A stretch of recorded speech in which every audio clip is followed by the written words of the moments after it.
buri icyo nkundira Imana ntabwo Imana igira irakara. Icyo nkundira Imana ntabwo ihangana n'umuntu. Ubumana bwayo buhora ari ubumana bwayo. Kuko ngo yararebye avuga ati ntabwo ibintu bishoboka ngo Adamu na Eva bamaze gucumura, ibintu byose byamaze gupfa, ibintu byose byarangiye, isoko babuze ibyo guhaha, ijoro ririmo rirabamanywa, amanywa akaba ijoro. Imana iravuga ati ariko ko nkunda umuntu mukorera iki? Irangije ngo ikora inama. Yakoranye inama nande? N'abamarayika.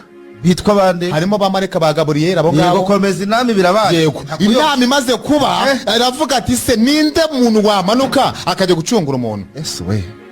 Bararebana baravuga ati nta kintu bishoboka. Ubwo baberekaga poroje. Imana avuga ati dore wowe uzagenda Herode agukubita icumu mu rubavu. Ikabwereka bwa ati dore ubu ngubu uzamanuka nuza gutwite. Haza abana bazabanza gupfa mbere yo kubaho uri tayari. Bano z'abagabo baravuga turabizi ati wapi baravuga ati ibintu nibisazi. Noneho Yesu arareba aravuga ati areba ako kadiru ako gaporo aradwa undi Yeshua diru wayikora tu abwira Imana avuga ati Imana bayibundi nzamara igihe kwisi nzamara igihe kingana iki. Imana avuga ati nzamara imyaka 30. Yesu aravuga ati njyewe ndajyayo ndamanuka. Imana avuga ati bazagupfumura, bazakubabaza, bazakubekera, bazaguhangayikisha, uzabaho nabi, uzambara ikanzu imwe, uzambara urugabire zimwe.